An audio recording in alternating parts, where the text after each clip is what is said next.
Halo, selamat datang di Sarkas.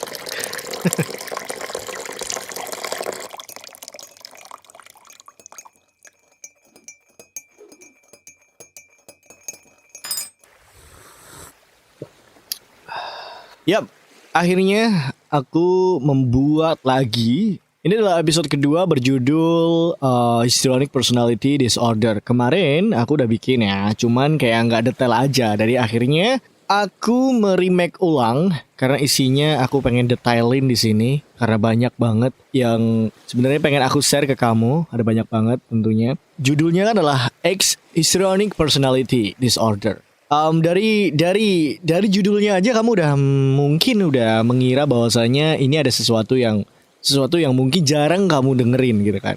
Apa sih gitu kan personality disorder gitu kan. Personality disorder itu bahasa Inggris ya, itu bahasa Inggris. Jadi kalau misalnya bahasa Indonesianya berarti gangguan personality atau gangguan kepribadian. Jadi gangguan kepribadian itu macam kayak apa? Itu banyak sekali definisinya sebenarnya. Bisa dibilang mental illness mungkin gitu kan. Ya, gangguan kejiwaan dan segala macam. Aku mau ngomongin tentang personality dulu. Oke, personality dulu. Setiap orang mempunyai personality-nya masing-masing. Of course. Kamu punya personality yang mungkin beda sama personalitiku. Nah, personality ini tuh ada banyak sekali. Ya, ada banyak sekali. Bahkan histrionic aja yang kebetulan aku adalah seorang histrionic personality. Itu tuh juga banyak klasifikasinya tuh banyak banget gitu. Ada yang histrionic yang seperti apa, seperti ini atau seperti inu gitu kan. Jadi kalau misalnya ada temenmu yang mempunyai personality yang mungkin hampir sama dengan personalitiku, itu bukan berarti terus oke, berarti kamu sama dong sama ini, enggak. Pasti ada titik tertentu yang itu tuh berbeda gitu. Baik dalam segi feeling mungkin, dalam segi perilaku juga pastinya ada yang berbeda gitu kan. Walaupun personalitinya sejenis gitu kan. Jadi klasifikasinya itu banyak banget, runtut bahkan. Kebetulan aku bukan seorang yang expert di bidang itu. Cuman aku adalah seorang mantan. Mantan yang bukan mantan juga sih, maksudnya dulu udah pernah ngerasain hal yang sama gitu. Dulu udah pernah ngerasain. Jadi aku akan menceritakan semua ini by my experience. Oke, semua ini terbentuk dari pengalamanku. Pengalamanku ketika pertama kali didiagnosa, kemudian pengobatannya hingga aku bisa mengkontrol hingga aku bisa mengendalikannya gitu kan ya, soal bahasa Inggris gitu kan. Oke, kita mulai dari tadi kan udah ya personality. Setiap orang punya personality masing-masing dan kebetulan aku mendapatkan histrionic personality. Histrionic personality ini kayak macam apa gitu kan. Ini tuh karena aku taunya ketika aku udah mengalami gangguan ya, udah masuk ke disorder, personality disorder gitu kan. Jadi waktu aku diberitahu, oh ini loh kamu ternyata kamu mengidap atau aku diagnosa. Jadi lah dokter psikiaterku by the way, dia mendiagnosaku sekitar 2014 kalau nggak salah ya, aku lupa. 2014 kayaknya. Dia mendiagnosaku bahwasanya aku mempunyai atau memiliki histrionic personality atau memiliki personality yang histrionik seperti itu. Kemudian aku tanya, apa sih histrionik itu, Dok? Gitu kan. Histrionik ini kalau menurut ini yang aku ingat ya, mudah-mudahan masih ingat. Dia bilang, dokter itu bilang bahwasanya histrionik itu kayak kamu itu mendramatisir semua masalahmu. Seakan-akan masalahmu itu besar, kemudian kamu terlalu perasa banget gitu kan, dikit-dikit mikirin, ya, pemikir juga overthinking gitu kan. Lebay lah, hiperbola istilahnya. Dia bilangnya gitu. Kamu itu seseorang yang hiperbola gitu kan. Kemudian caper. Oke, it's fine. Cuman masalahnya adalah aku udah masuk ke disorder. Jadi aku HPD, Histrionic Personality Disorder. Apa maksudnya? Kok ada disorder di belakangnya? Karena ternyata aku mengalami depresi. Mengalami depresi karena ternyata belum mengenali diri aku sendiri. Karena aku belum mengenali diri aku sendiri, akhirnya membuat aku menjadi depresi karena ya ini. Pernah nggak sih kamu ngalamin kayak di titik dimana kamu tuh nggak ngapa-ngapain, nggak punya masalah apapun sama temenmu, sama sahabatmu atau lingkungan sekitarmu, cuman tahu-tahu ngerasa kayak bersalah, sedih, terus pengen nangis gitu kan? Di situ. Nah, itu tadi gejalanya, gejala yang akut akhirnya didiagnosa gitu kan. Oke, aku jelasin lagi ke gejala. Ini masih dalam tahapan gejala. Jadi aku akan ngeruntutin masalah ini dari gejala, kemudian didiagnosa, dan akhirnya aku masuk ke pengobatan selama 1,5 tahun. Kalau aku 2014 nggak sih? Oh sorry 2013 akhir sampai 2014, ini 2014 sampai 2015 kan ya. Jadi selama 2 tahun lah SMK itu full aku mengalami fase tersebut. Nah, gini, aku nyeritain dulu ini, aku bagi beberapa beberapa kerangka mungkin biar kamu nggak bingung. Yang pertama adalah diagnosa dulu. Aku didiagnosa dan kayak mana ciri-cirinya. Terus kemudian aku masuk ke pengobatan ya, mengalami mendalami lagi. Melakukan terapis, kemudian minum obat dan segala macam sampai akhirnya ke pengendalian atau mengkontrol semuanya ini. Nah, pertama, ciri-cirinya adalah, jadi ciri-cirinya orang depresi yang aku alami adalah itu tadi. Aku ngerasa bersalah, bahkan beberapa temanku pernah aku kasih broadcast apa ya? Kayak zaman dulu kan ada BBM tuh. Kalau kamu pernah ngalamin masa-masa BBM, BlackBerry Messenger, itu tuh aku bikin pesan broadcast gitu sama beberapa teman deketku, terus kemudian aku minta maaf gitu kan. Kayak intinya aku minta maaf kalau selama kamu kenal sama aku berbuat salah. Padahal sama sekali gak ada masalah gitu kan. Tapi aku ngerasa kayak teman-temanku tuh ngerasa ngejauhin aku, kemudian aku merasa seperti pandangan mereka ke aku berbeda dan segala macam. Nah ini gitu kan. Mulai dari situ kemudian diperparah dengan kondisi waktu itu keluargaku masih ada dalam gonjang-ganjing seperti itu ya. Jadi membuat aku jadi makin terpuruk kan ya. Udah di lingkungan pertemanan yang aku ngerasa. Jadi aku sebenarnya nggak seperti itu, cuman aku ngerasa aja kayak teman-temanku semuanya ngejauhin aku. Padahal nggak. Saking alainya. Tadi aku bilang ya, personality disorder. Kemudian histrionik lagi. Histrionik ya seperti itu. Nah kemudian aku ngerasa kayak aku tuh punya 2 kepribadian. Waduh. Padahal sebenarnya enggak. Jadi gini, aku ngerasa ketika aku di depan teman-teman, aku ngerasa di fase manik. Ya, aku belum jelasin, sorry.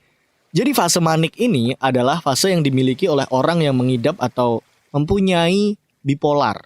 Nah, aku mempunyai bipolar nih, ya kan? Udah bipolar, terus kemudian histrionic personality disorder lagi. Waduh, gimana gitu kan cara mengendalikannya. Jadi karena aku belum tahu waktu itu, cuman aku ngerasa kayak ketika di depan teman-temanku, aku ngerasa wow, aku ngerasa jadi orang yang beda, out of control gitu kan, ngomong juga seenak-enaknya, terlalu pede, bahkan sampai temanku bilang kamu tuh malu-maluin gitu kan, punya teman malu-maluin gitu, saking aku gokilnya waktu itu di depan teman-teman.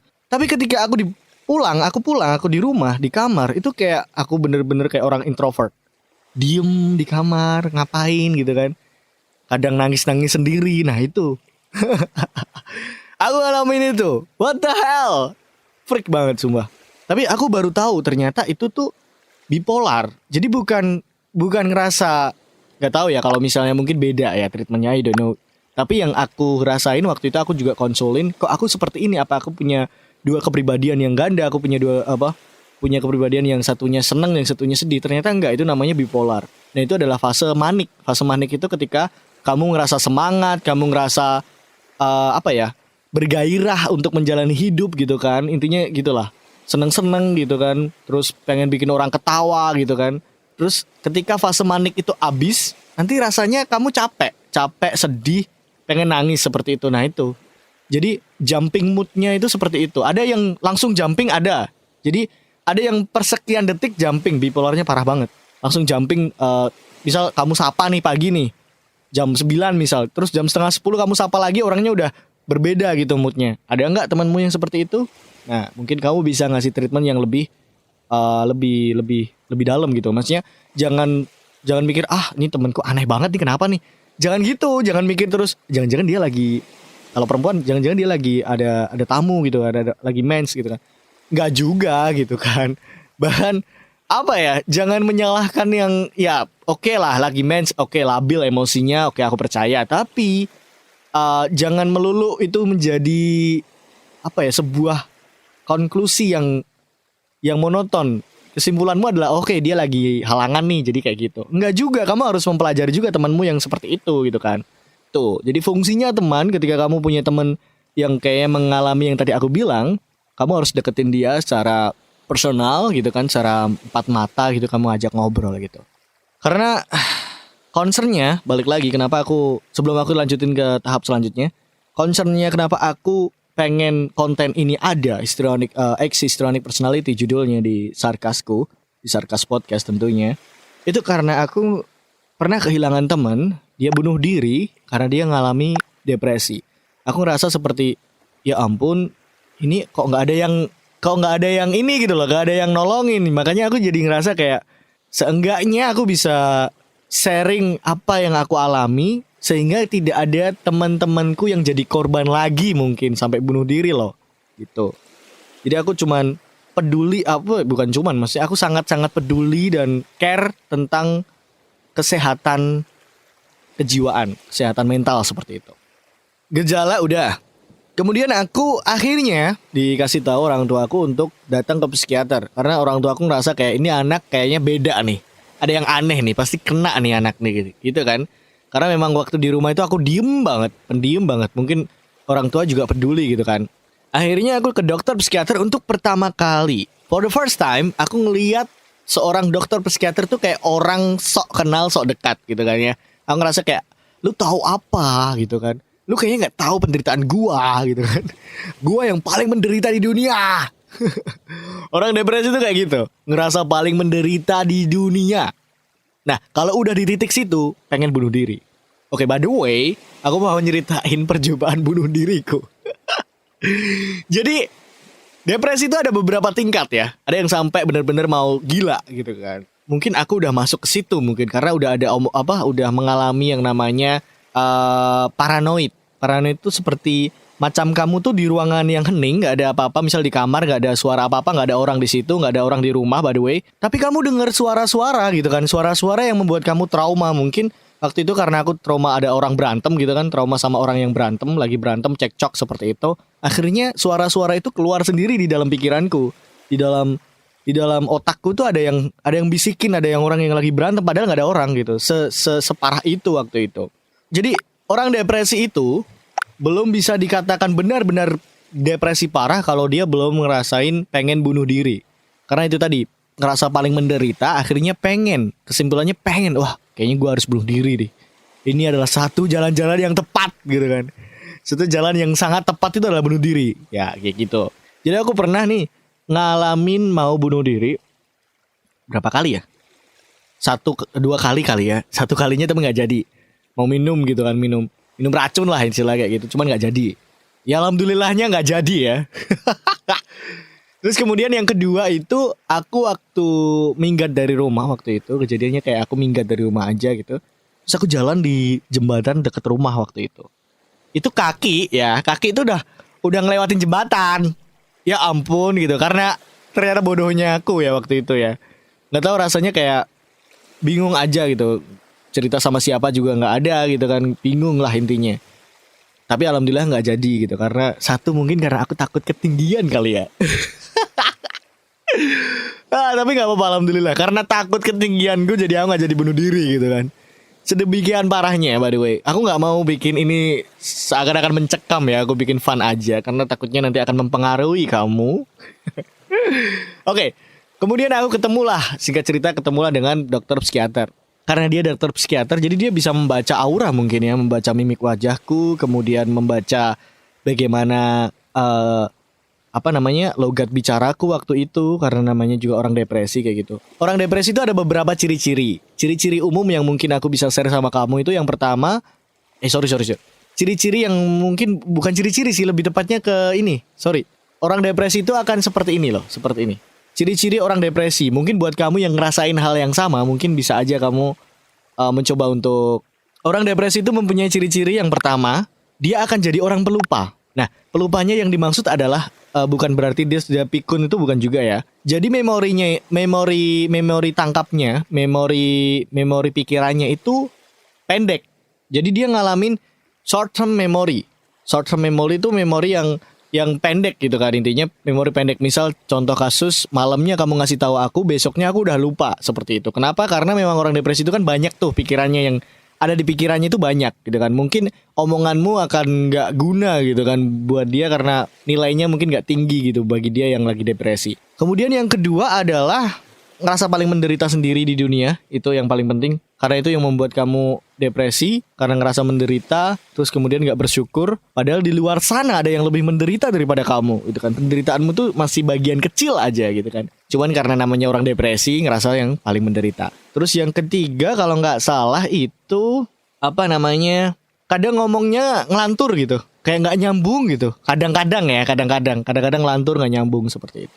Dan gak fokus biasanya. Dari tatapan wajahnya itu gak fokus, gak pede. Yang paling penting itu gak pede. Takut sama orang lain. Takut aja, gak tahu kenapa rasa takut aja. Mungkin karena kurang pede itu kali ya. Ya kayak gitu. Nah, oke, aku ketemu sama dokter psikiater nih. Belum selesai cerita tadi ya. Ketemu sama dokter psikiater, kemudian ya udah dijelasin beberapa kali pertemuan. Awalnya aku gak percaya sama psikiater ya. Karena itu tadi, apa kamu bakal ngerasain apa yang aku rasain gitu kan. Kamu sama aja sama orang lain gitu kan. Ternyata enggak juga. Jadi dokter psikiater itu seperti membuka jalan gitu kan. Akhirnya dimainkanlah logikaku agar aku bisa menjawab pertanyaanku waktu itu. Jadi pertanyaanku adalah siapa yang membuat penderitaan ini, istilahnya seperti itu ya. Terus kemudian akhirnya logikaku dimainkan waktu itu. Jadi dari situ juga aku bisa belajar tentang manajemen masalah gitu kan. Selama ini yang aku percayai waktu itu, ketika ada masalah, yang aku salahin siapa yang membuat masalah, ya kan? Tidak mencari apa masalahnya. Jadi mencari siapa yang membuat masalah, bukan mencari apa masalahnya. Akhirnya timbullah sifat untuk menyalahkan. Nah itu tadi. Padahal ketika aku menyalahkan udah ketemu nih, yang salah si A. Nah ternyata dokter psikiater juga bilang, ternyata si A nggak salah tuh, gitu kan? Apa nih masalahnya? Itu tadi.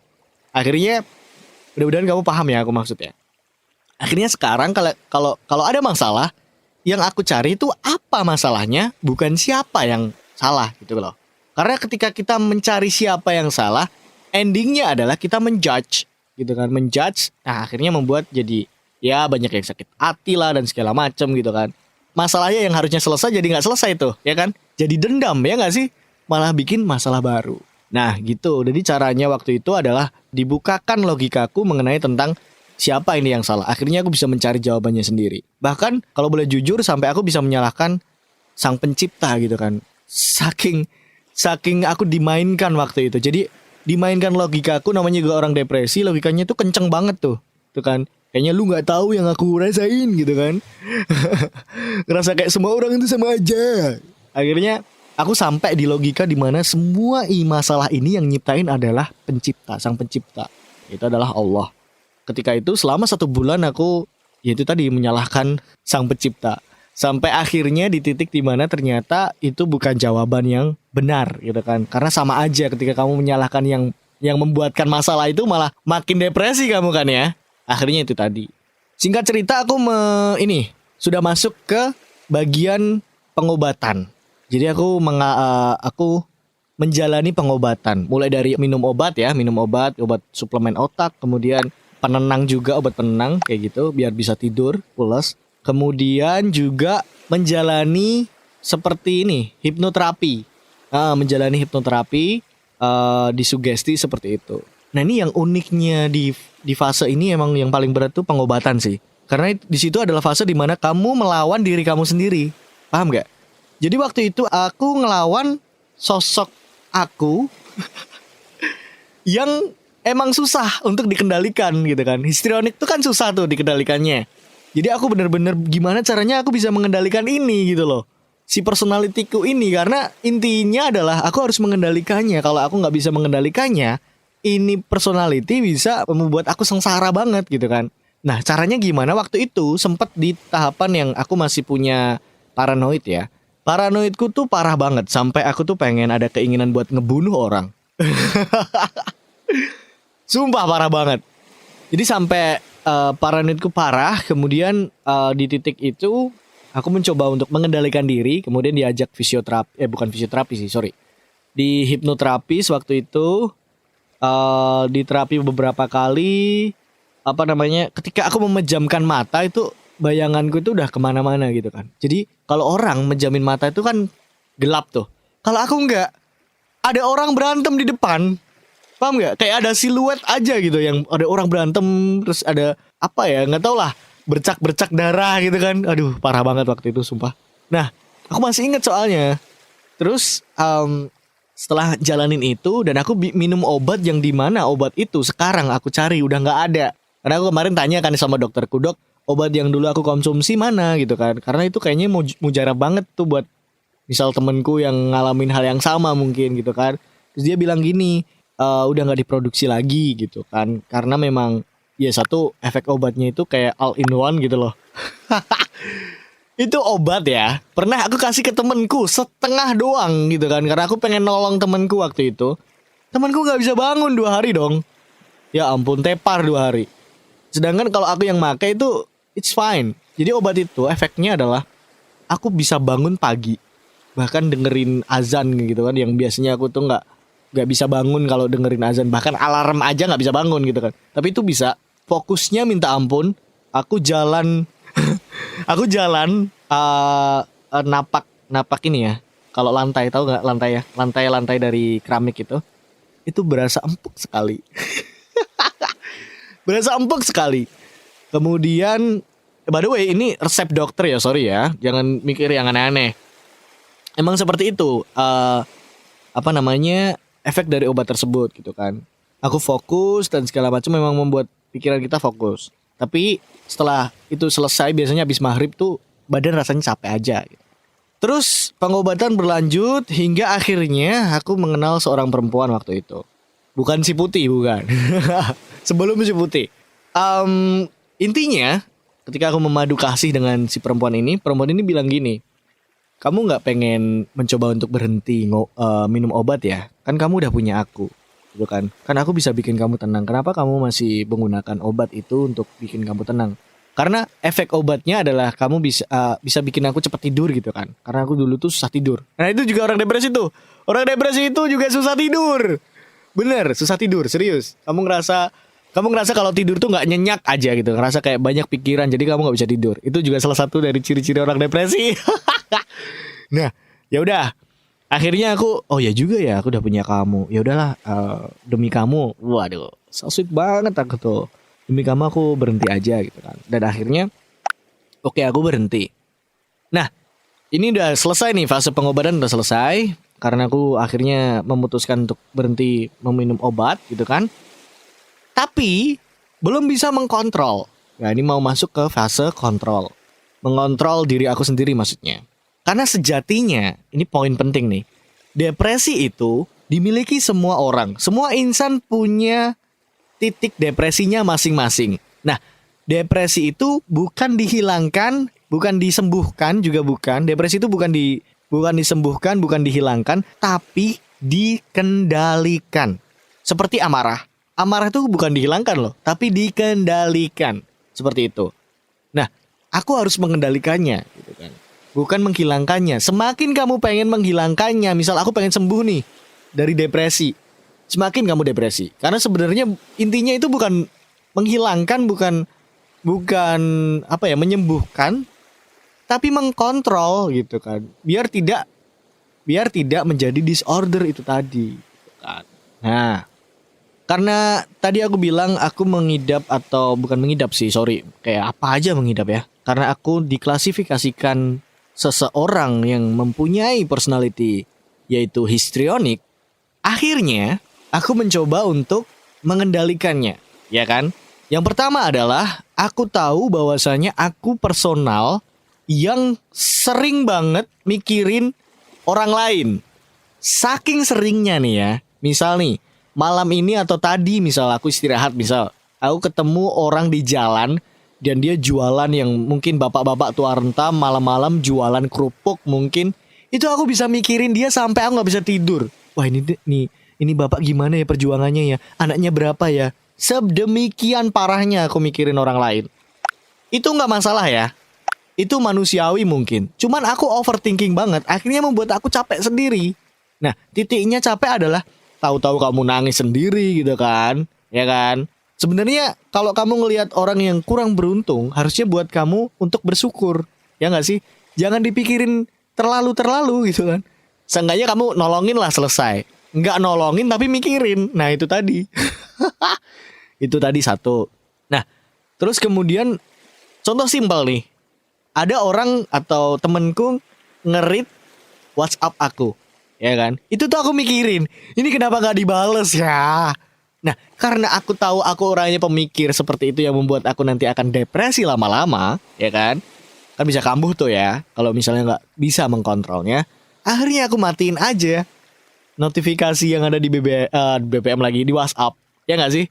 Itu cara mengkontrolnya. Jadi aku tuh mencegah hal itu terjadi gitu loh. Dengan cara, oh aku orangnya kayak gini, ya udah ya udah lagi, ya udah deh, aku nggak akan begitu gitu, biar aku nggak seperti itu. Itu caranya. Itu contoh-contoh kecil ya dari histrionik. Kemudian histrionik tuh mikirin terlalu suuzon sama orang. Mikirin, misal kamu ketemu sama aku hari ini, ya kan? Kita saling sapa tuh. Terus besoknya kita ketemu lagi. Tapi kamu gak nyapa aku. Kebetulan mungkin aja pada saat itu kamu gak lihat aku, bisa juga. Atau gak kamu lagi ada problem gitu kan. Tapi aku mikirin, jangan-jangan kamu marah sama aku. Jangan-jangan kamu benci sama aku. Sedemikian parnonya, sedemikian parahnya sampai ya akhirnya isinya pikiran yang negatif semua. Jadi akhirnya aku mencoba untuk membisikkan kepada diri aku sendiri bahwasanya semua orang lagi ada keperluannya masing-masing. Mungkin pada saat itu kenapa aku gak disapa, mungkin lagi ada masalah. Jadi aku lebih ke positive thinking sekarang. Aku mencoba kasih terus positive vibes gitu kan. Dan mencoba untuk don't care tentang hal itu. Nah, itu caranya mengendalikannya. Semoga aja kamu bisa memetik apa yang aku ceritain. Jangan ngerasa paling sendiri, jangan ngerasa paling menderita, itu gak baik. Dan kalau misalnya kamu udah ngalamin yang mungkin aku tadi jelasin, dari sekian banyak ini kamu ngerasa ada hal yang sama, aku saranin untuk langsung ke psikiater. Jangan malu, jangan takut, hal itu wajar, kita manusia, kita punya mental. Bahkan yang harusnya yang kasihan itu adalah orang-orang yang sembunyi bahwasanya dia adalah orang depresi. Paham gak maksudku? Sejauh ini aku ngerasa banyak kok orang yang perlu ke psikiater untuk mengenali dirinya. Ya gak sih? Jadi aku mikirnya gini, lebih baik mengenali diri kamu sendiri daripada mengenali orang lain. Kamu belum mengenali diri kamu sendiri, udah sok-sokan pengen mengenali orang lain. Nah itu, cara mengenali diri sendiri ya tentunya ke psikiater mungkin. Kalau kamu bisa sangat expert sama diri kamu ya coba kamu otodidak baca-baca tentang personality. Aku harap jangan cocok logi, itu gak baik. Aku pun sekarang juga gak mau mendiagnosa orang. Mending kamu langsung ke psikiater aja, orang yang lebih ahli gitu kan. Karena itu menurutku penting dan normal. Semoga aja dengan hal ini aku juga pengen menyuarakan tentang kepedulian kita terhadap kesehatan mental. Kemarin juga ada yang curhat ke aku bahwasanya keluarganya itu kayak seakan-akan menyalahkan dirinya sendiri. Oh itu kamu lagi jauh sama Tuhan aja. Oh itu kamu harus sampai minum obat kok. Itu kan tergantung pada dirimu aja yang bisa mengendalikannya gitu kan. Depresi itu kan dari dirimu sendiri. Ya, aku sedang berjuang agar orang-orang tuh sadar dan aware tentang ini gitu kan. Harusnya orang-orang terdekat lah, seorang mungkin ya minimal orang tua lah, harus paham tentang kesehatan mental. Ya, mungkin itu aja. Dan alhamdulillah sekarang aku bisa mengendalikannya ya. Kayak contoh kemarin, hari ini ya ini aku lagi patah hati lah misalnya. Ini tuh rawan banget sebenarnya. Nah, caranya aku mengendalikannya itu kayak mana? Misal aku lagi ngalamin, oh ini kayaknya aku bakal depresi nih, ngalamin patah hati nih. Aku cari orang yang aku percaya buat aku ungkapin. Karena depresi itu sebenarnya terapi yang paling mujarab itu adalah cerita. Cerita sama orang yang tepat ya. Cerita sama orang yang tepat. Dan jangan berharap orang itu memberikan solusi. Jangan. Kamu hanya menceritakannya saja. Karena memang kadang kita mengharap sebuah solusi tapi orang lain itu belum sampai gitu kan. Karena setiap orang tuh punya pola pikirnya masing-masing. Kayak misalnya ya kalau kita bisa bilang pikiran dewasa lah. Ya. Kalau mau ngomongin pikiran dewasa ya tergantung bagaimana pola pikirnya. Pola pikir itu terbentuk dan istilahnya terbuat dari pengalaman-pengalaman kehidupan yang pahit gitu kan. Dan tentu dari kehidupan yang pahit itu dia bisa bangkit kembali. Ya, mungkin itu aja di episode ini. Aku sangat tertarik banget dan ke depan mungkin kalau misalnya banyak yang dengerin, aku bakal bikin part 2 di mana part 2-nya itu aku lebih nyeritain kenapa aku bisa dapat histrionic personality disorder. Ke disordernya ya, bukan ke histrionicnya. Kenapa aku bisa sampai ke dapat gangguan gitu kan? Kalau bisa dapat gangguan kejiwaan itu kenapa? Lalu kalau ke gangguan kejiwaan kayaknya lebih parah ya. Lebih ke ini aja deh, gangguan mental, udah gangguan kesehatan mental udah. Nanti dipikir, waduh gila, Fatkul udah gila nih. Iya. Butuh waktu sebenarnya aku mau ceritain ini. Aku takut kayak misalnya banyak yang mungkin mikir jadi waduh, ini bahaya nih Fatkul nih. Tapi aku kadang nyeritain sama teman-temanku gitu kan, bahkan dia mikir kayak, waduh, gila sama nih, aku juga ngerasain apa yang kamu rasain. Nah itu tuh tadi. Jadi mungkin itu aja episode ini. Semoga aja berguna buat kamu ke depannya. Insya Allah kalau misalnya bisa ada bagian kedua ya, part 2 ya. Kalau misalnya ada, kalau nggak ada ya udah. Oke, itu aja. See you on the next episode of Sarkas Podcast. Akhir kata, ubahlah dunia walaupun sedikit perubahannya. Fatkul pamit, bye.